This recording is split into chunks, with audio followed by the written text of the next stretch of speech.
breath, we also trying to create, we not yet, a future operation analysis group, which gives some kind of a stability to this thought process. A course is done and then it's forgotten, but how to carry forward the thought process will be taken care of by some small cell which will work under headquarter IDS, that's under the CDS, and that will take care of this. We also have a research cell right now which is already functional. A research cell was basically done to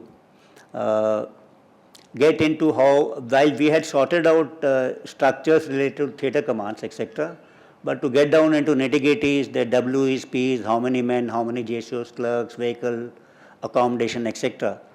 So these boys were doing that, about 6 odd officers. They became very, very handy to me in between because of Operation Sindoor. So independently they could research on things, and I found them very, very useful. I've already spoken about a renewed focus of the 3 services on war, warfare and war fighting, rather than issues which I think are important, but not so in the correct context. So we should be focusing more on this.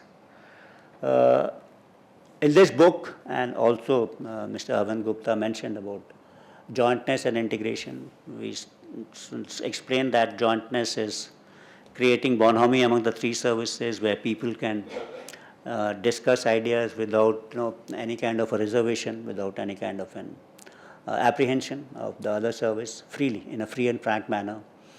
And this will create that necessary spirit to work together, jointmanship.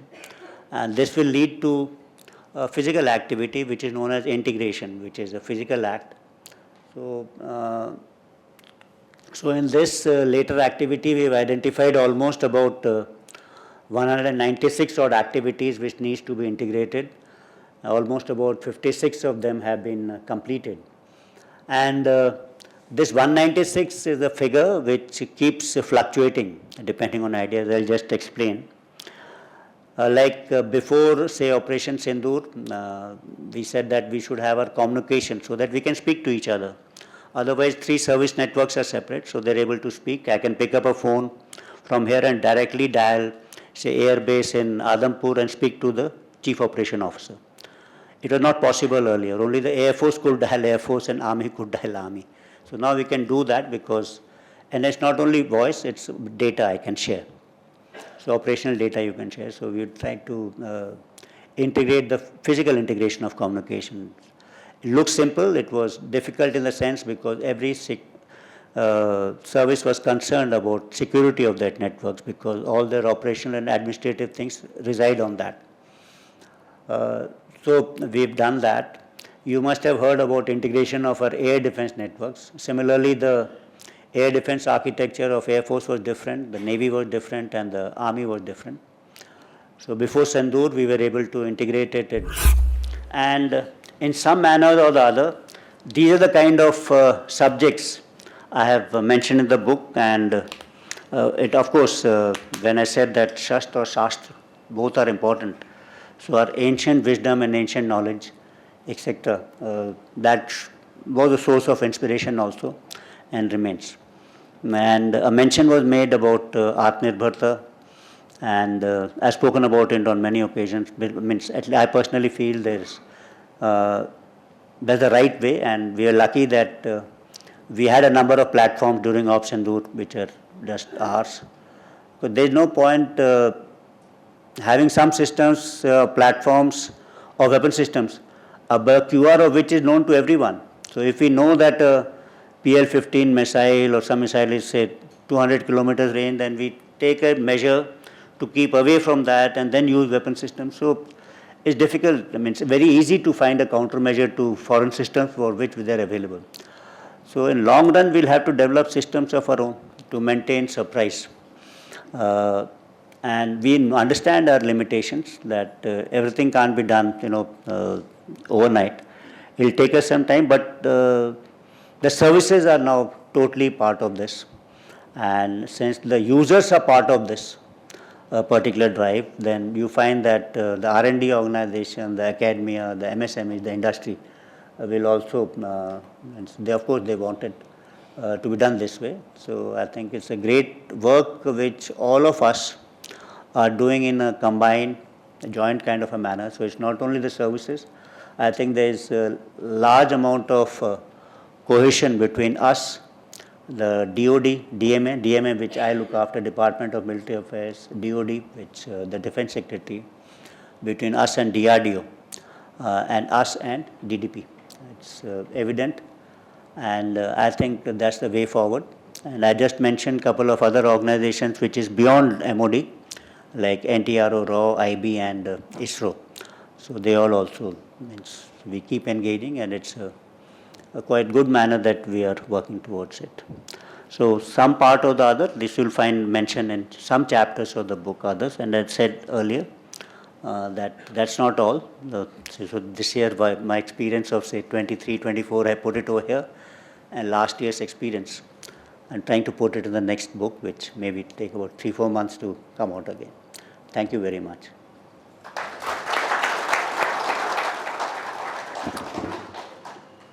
Thank you, General Chauhan, for giving us a peep into your next book, but more important, the direction in which you are already working. But if I can just start off this discussion by posing 2 small questions, and then I'll open it for. Now we have had enough time to digest how we fought Op Sindoor. Now, what are the lessons that have been, the broad lessons that have been drawn from this Op Sindoor in terms of the next war or that operation that you may have to fight with respect to Pakistan? And my other question is about you mentioned about aerospace. We see that today there are mega constellations of satellites which have been launched. Starlink has many. The Chinese are now establishing their presence in the outer space in a big way. They have set up some companies which are going to launch 10,000, 15,000 satellites in the next few years. And this is so very important for war fighting. I mean, the ISR was used in a big way in this operation. So on the ISR front, what are our plans? Maybe we could start with these, and then I'll open up this for discussion. So let me talk about the lessons learned in a manner that the government, not only on the floor of the House, but the Prime Minister, on a number of occasions in public rallies and to addressing people, had laid out few new norms.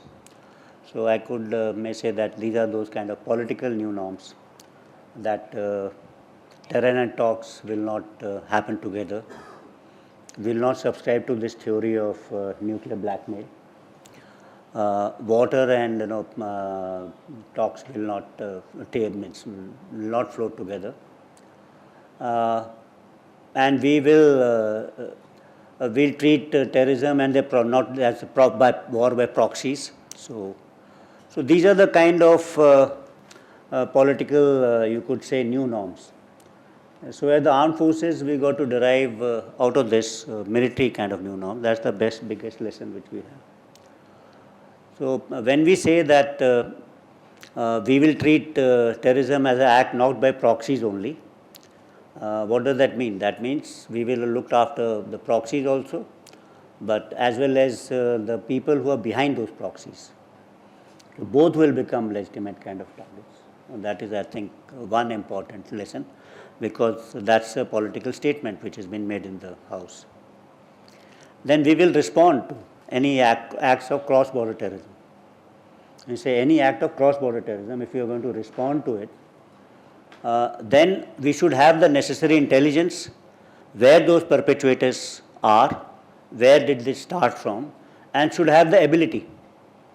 So if other terms, if I may put it, a military norm could be that geography may not provide sanctuary to the perpetrators or their supporters. So we should be able to strike anywhere, pick up intelligence from anywhere. So that becomes a second kind of a new norm, the military new norm.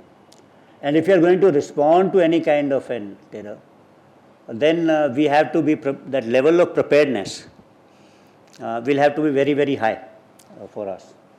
So 24/7, 365 days to respond in a faster kind of an time frame. So mentally, so there is nothing known as war, peace, peacetime activity, peacetime stations where you are doing normal activities. So that level of preparedness for the armed forces will have to be very, very high. We were able to kind of impose ourselves, if I may say, during Operation Sindoor, because in the past, after Balakot, we actually invested in our money in the lessons which we learned from Balakot. That means long-range precision strikes we thought was one. So we have a number of weapon systems for those. We had the Scalp, we have Crystal Maze, we have Rampage, high-speed, low-drag. So we invested a lot on this. We also invested a lot in PSDA capabilities, that post-strike. So we are not this thing, we'll strike in the morning so that we can take good images. No, we struck at 1 o'clock in the night, pitch dark night. We are sure that we'll be able to pick up our assessment. So we invested on those capabilities. After Azerbaijan and Armenia war, we invested in loiter ammunitions, drones, etc. Not for anything, but for targeting and precision targeting. And we used all that. So we had an edge in a particular field. So that edge should not reduce, because hereafter the other side will also learn lessons. They'll try and replicate that or find defense towards it. So this thing will never last. So that technical edge which we had over the adversary, I think we need to maintain over that. Dr. Upadhyay, retired General Manager Railways, mechanical engineer, otherwise from IIT.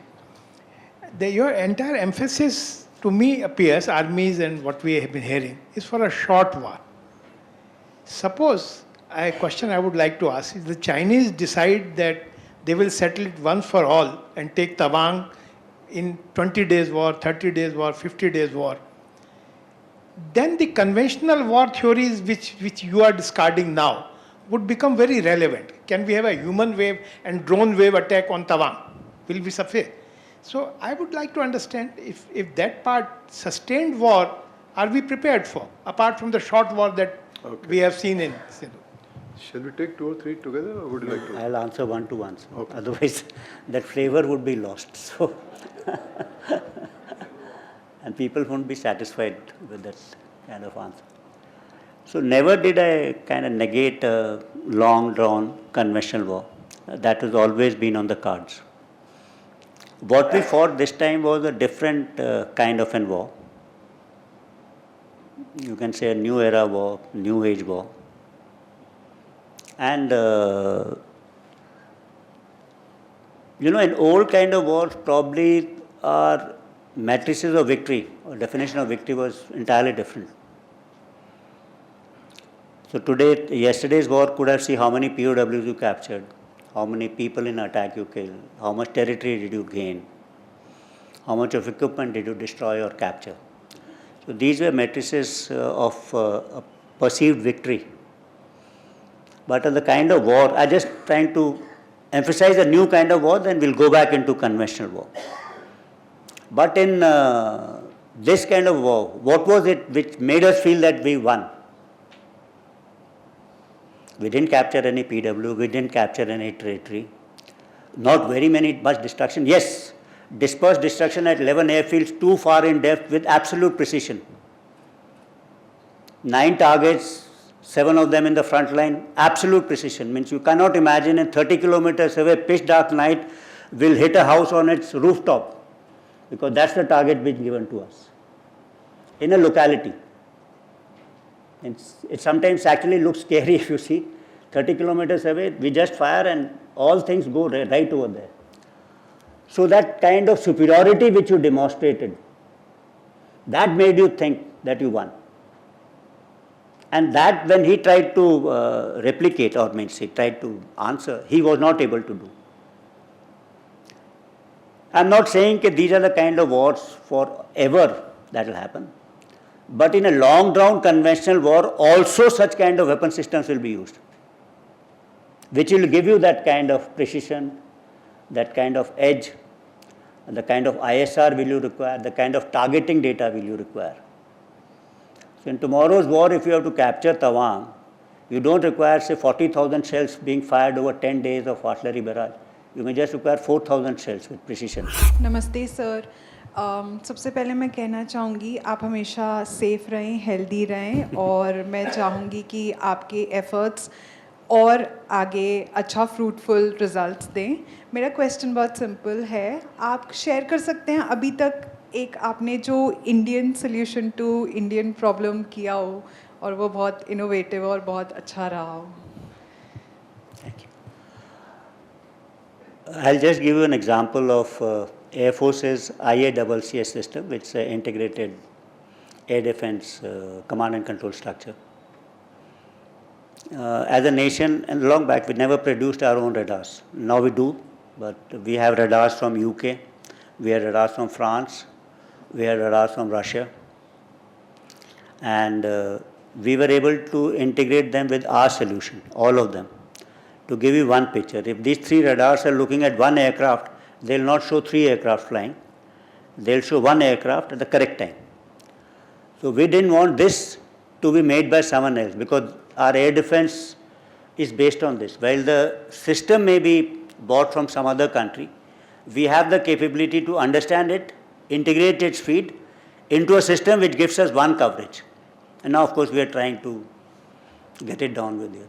So sometimes, earlier, may I extend that answer, sometimes platforms and weapons were important. Today, the system which integrates things, that also is becoming equally important.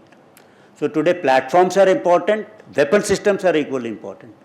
A Rafale is important, the weapons which it fires is equally important. Just by Rafale will not help. And when you network that Rafale system into one network with other air defense systems, that also is equally important. तीनों चीज जरूरी है. Thank you, sir. My name is Captain Anurag Besen, sir. I am a senior fellow at VIF, sir.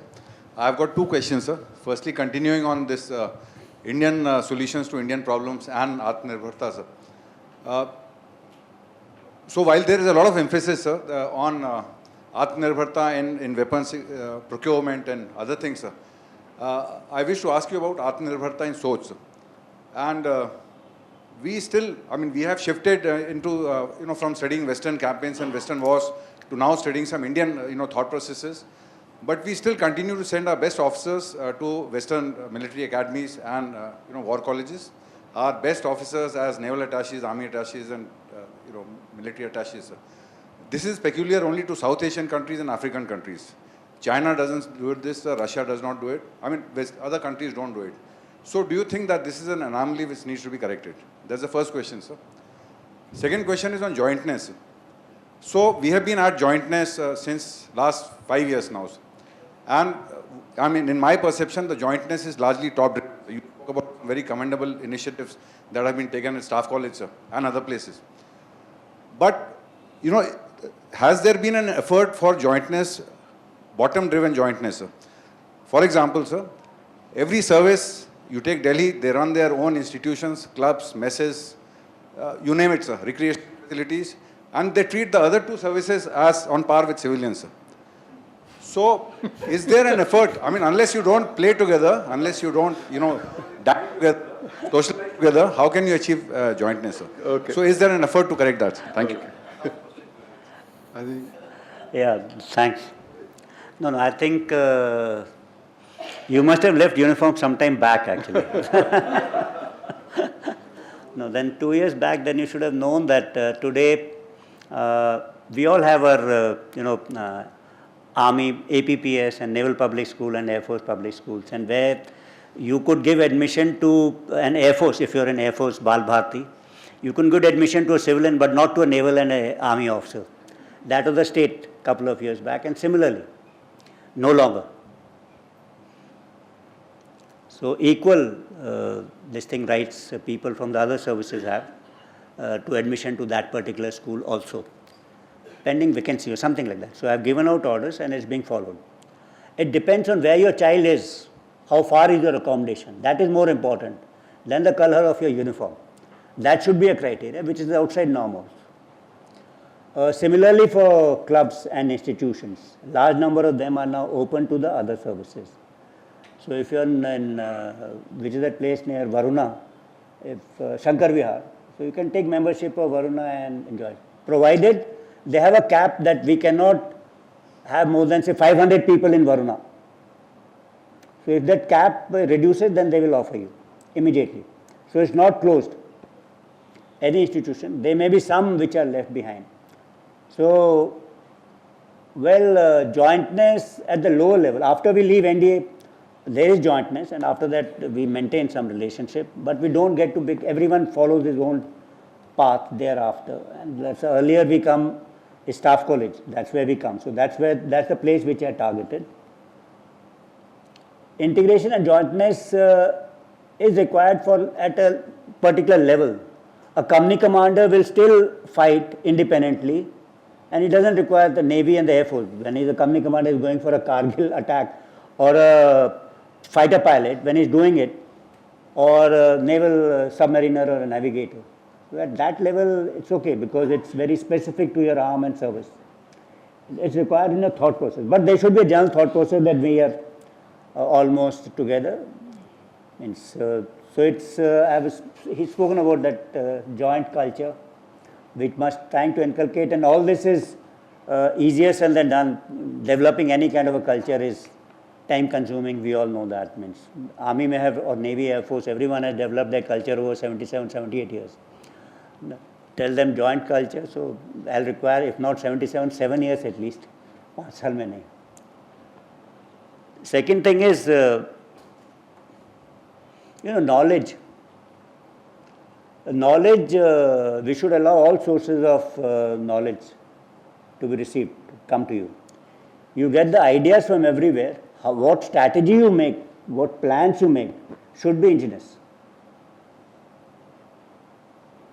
So that is what I advocate. Okay, I might give you my example. I am one officer who has not been abroad for any training course. All officers who are 2-star and upward in all 3 services would have done either their staff college or command and general staff, this thing, or NDC, somewhere or the other. 99% or 90%, 95%. I am that different white who has not gone abroad anywhere. I don't find there is a lack of what I think.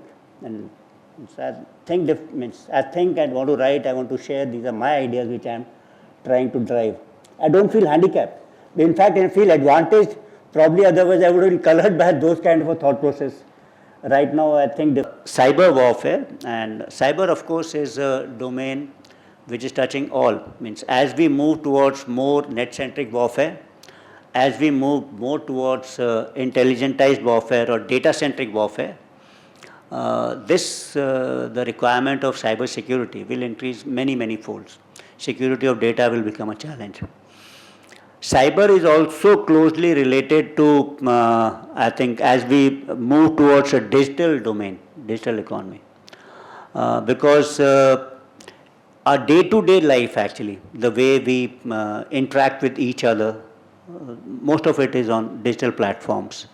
The way we consume news today, the way we consume information, the way we do our business, the way we buy things, the way we sell things, we are moving into a digital domain very, very fast.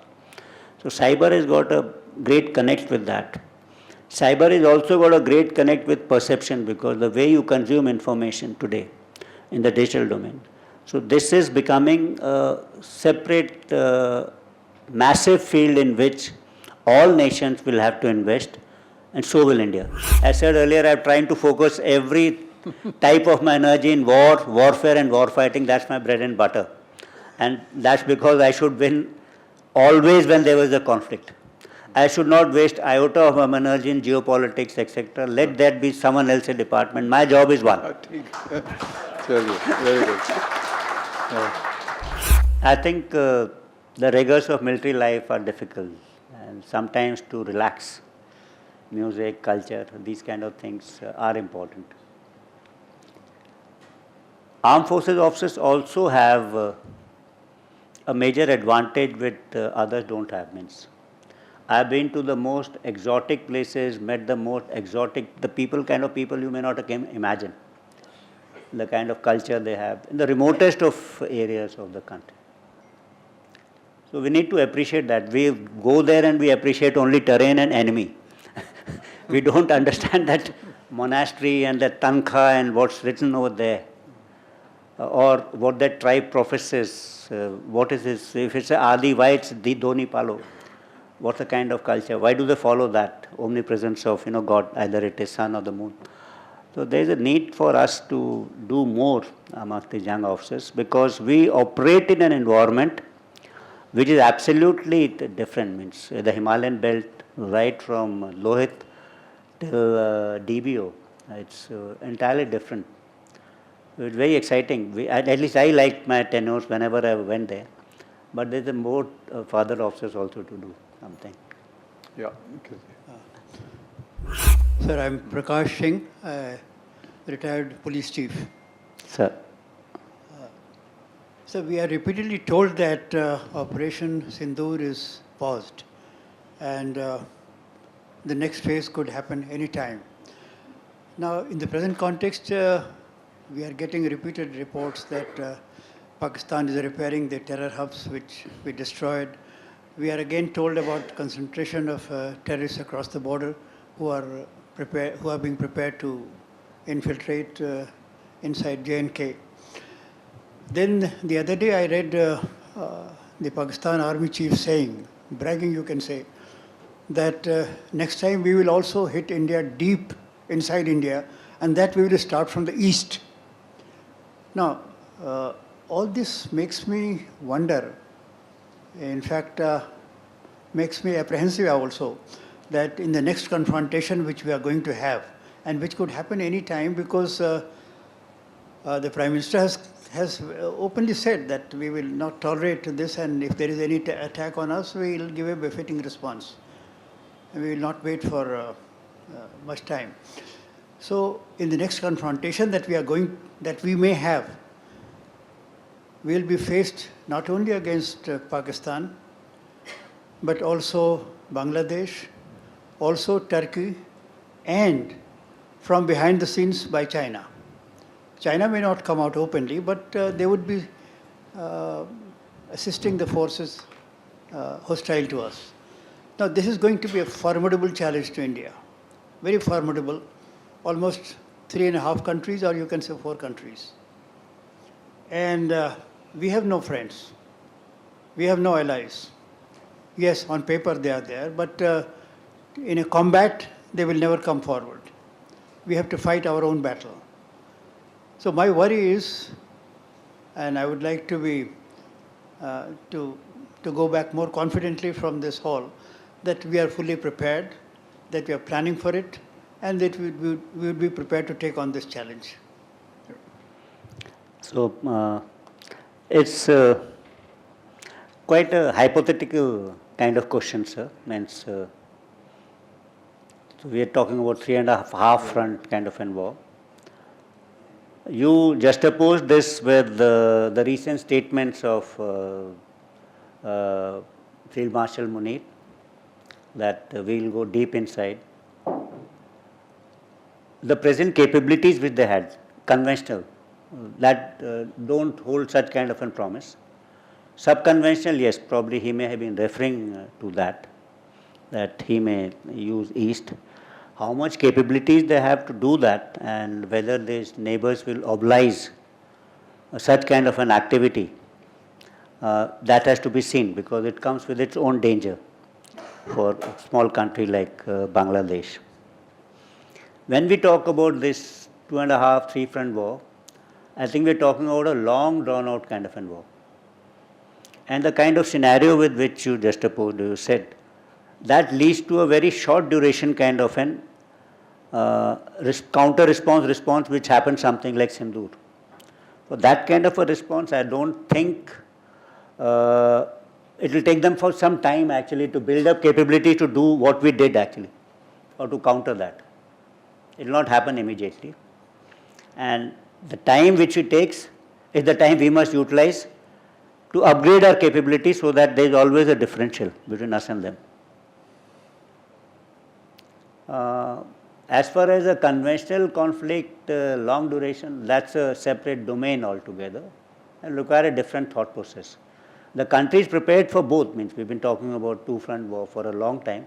Personally speaking, personally only, means I don't subscribe to that conventional war on a two-front, but yes, theoretically we're talking. And I have got my own reasons. Maybe during tea time I can talk with you on this.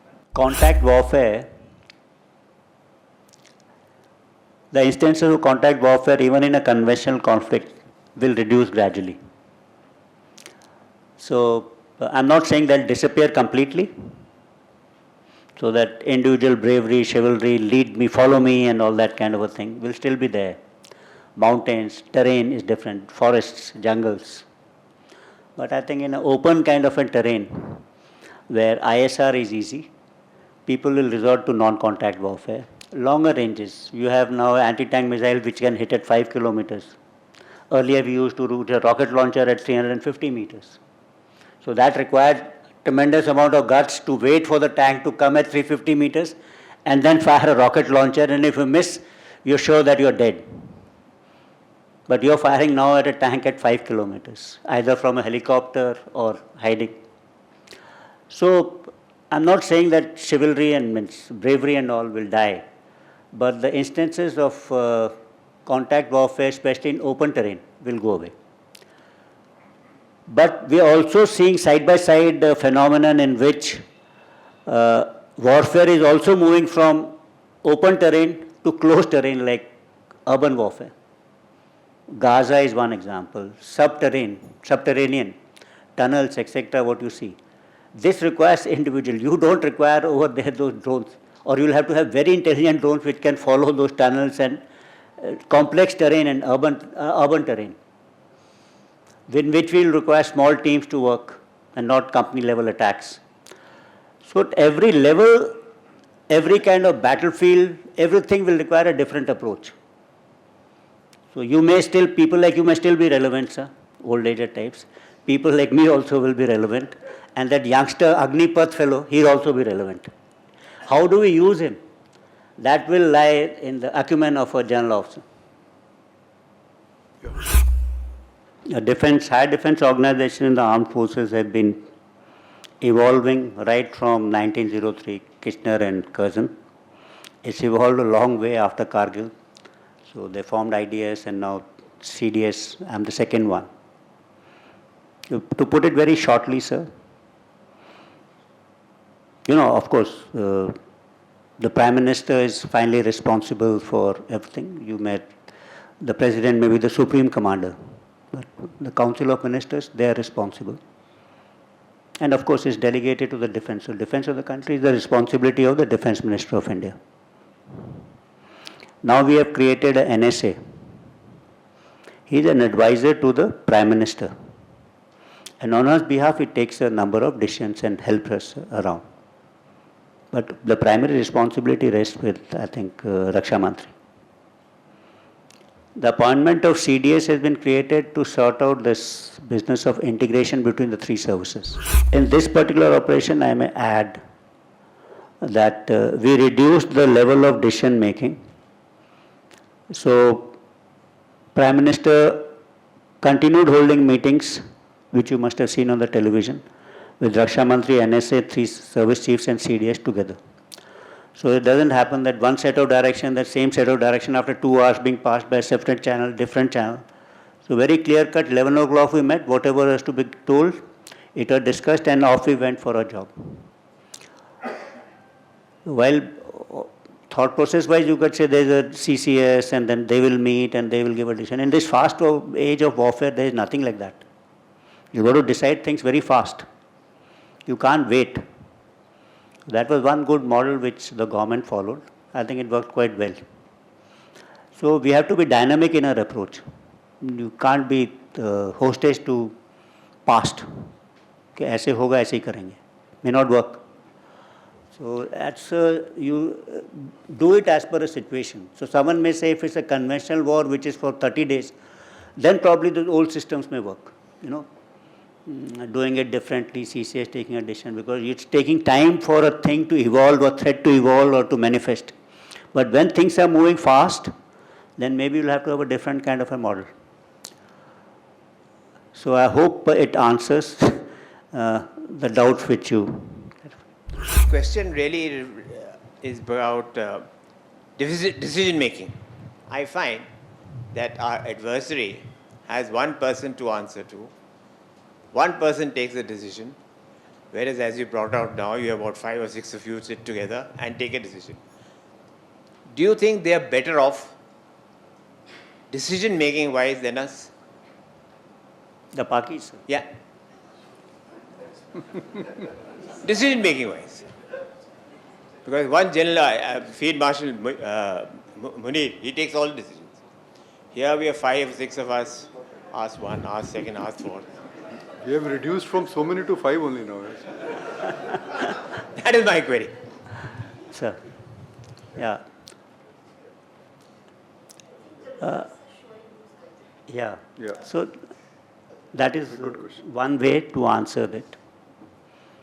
But I think they'll have to do a long listing, means more coordination between the 3 services of theirs also. One man authority is one thing, but fighting an integrated battle is entirely different thing. So that's a basic difference I find.